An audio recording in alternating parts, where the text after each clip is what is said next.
Welcome back. You're still with the countdown. We're at the day's high for the market. 50.21 is the entry. Him now on this leg of the show is also Varun Goel for his thoughts on the markets as well.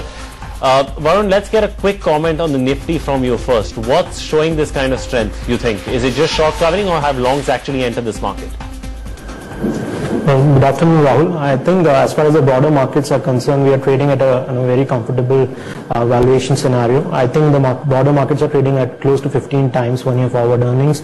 We've seen a very good earnings season so far. More companies have surprised on the positive than on the negative as far as quarter 4 earnings are concerned. We saw the quarter 4 GDP data which came in quite well. So I think from a macroeconomic perspective, from an India perspective, things look quite good, and we still think the markets are still up for a 15-20% upside from these levels in a year's time. However, I think the global scenario still continues to be very difficult. We have seen incremental tightening happening in China, which I think has just started and it might continue for next few months. And we see Portugal being downgraded, Spain being downgraded, and so the concerns on these countries still remain. So I would tend to be very cautious in the near term, although the longer term outlook looks quite good. Rahul, one final thought from you. Capital goods, are you recommending MF Global with his thoughts on the markets and certain individual sectors that have been moving around? Well, before we get you some more opinion, let's get Varun's thoughts in on telecom as well. Varun, a lot of people have turned bullish on the telecom sector. They believe that the prices were hammered down. We just had Rahul Shah, MF Global, give us a fairly sanguine bullish call on the sector. Rhythm Desai, Morgan Stanley has turned positive on it. How are you calling Relcom, Bharti and Idea at these levels? I think we will still continue to be very cautious on the space as such. I think there is some excitement because of some anticipation of M&A activity in the space. But I think if you look at the overall macroeconomic environment, I think it still continues to be quite tough. We have already started seeing operators moving to fixed monthly tariffs rather than per second, per minute kind of billing rates, which will further depress the ARPU levels of various companies.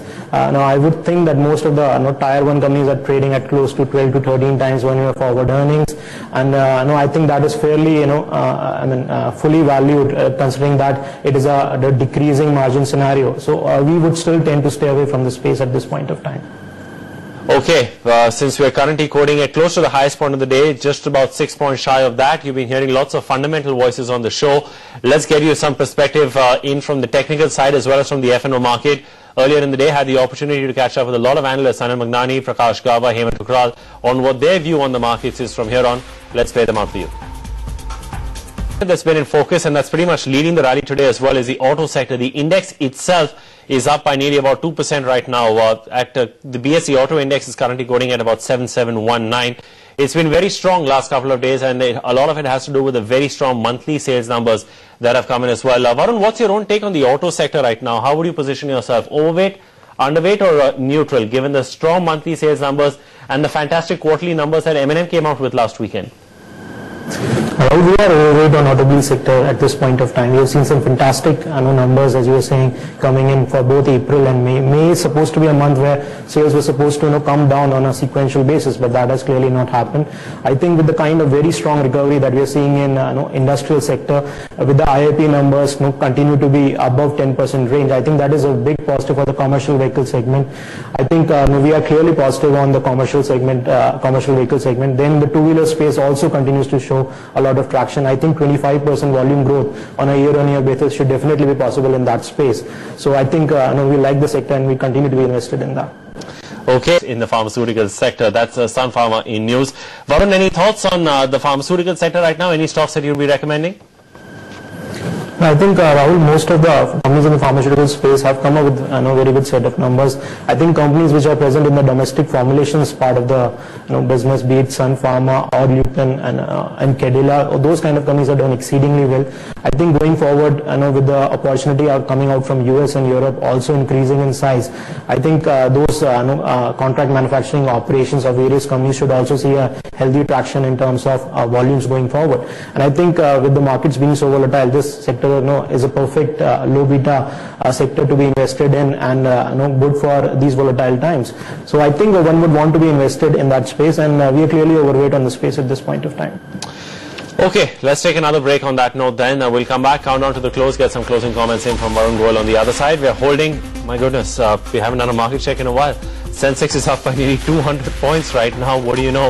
It's nearly 16,800. The Nifty is at 5030. Something. Can we just revisit the stock of ONGC before we take a break and see if any of those ONGCs and the L&Ts of the world that were actually participating, it's just going from strength to strength. And as we've been pointing out, yeah, I think ONGC has a lot to do with it. 3.3% up. Reliance is extremely soft. I think this is all happening between Bharti, SBI, perhaps Infosys has perked up quite substantially as well, up to about nearly 1% right now.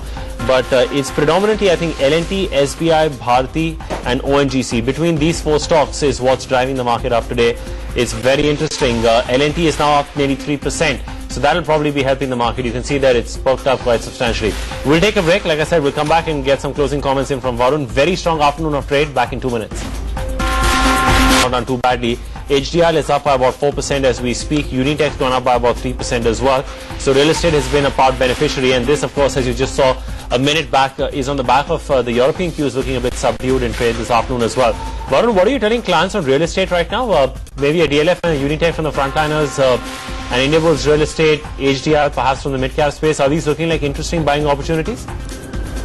Well, if I were to take a contrarian call at this point of time, I think it has to be the real estate space.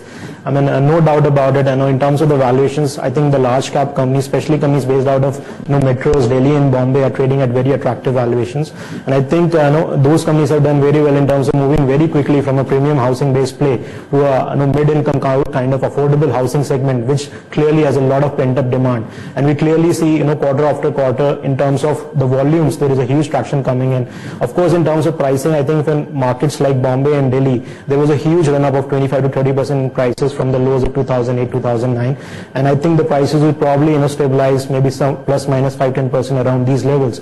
But I think with the kind of pent-up demand that we have, the leading companies in the space should do very well. In fact, one should also remember that there are more than 1 lakh jobs to be created in the IT space in cities like Bangalore, Hyderabad, Bombay and Chennai, and which clearly is a very big fillip to residential real estate demand. So I think we continue to be very positive on companies in metros and especially those in the residential real estate space. How are you liking the cement sector at this point, Varun? Well, I think as far as cement space is concerned, we continue to see signs of further price declines in the market. I think monsoon season is typically a weak season for all the cement manufacturers. Incrementally, I think 50 to 60 million tons of new capacity is going to come in the next 12 to 18 months, which could add further pressure to the realization levels. I think the capacity utilization levels are already coming down to 80-85% and could go down even further from these levels. So the sector remains a clear avoid for us at this point of time. In fact, there have been some good monthly sales numbers as well from the cement sector. It's not just autos. We caught up with the president of the Cement Stockers Association, Sanjay Ladiwala, to talk to him a little bit about these dispatch numbers, and this is what he had to tell us. On an average for the entire country, we should see an annual growth rate of 10% plus. So, and the demand story is pretty strong. There is no slackening of the demand because the government's push for infrastructure continues, and there is no slackening on that. Of course, the monsoon will also play a role in backing up the rural demand. So hopefully, if there's a good monsoon, I don't see anything wrong with the demand story. Varun, anything that you're liking in mid-cap IT at this point? You've got something like a Patni and a Polaris that are up about 7% between themselves today. I think, Rahul, as far as the IT space is concerned, I think we would want to stick to the Tier 1 names.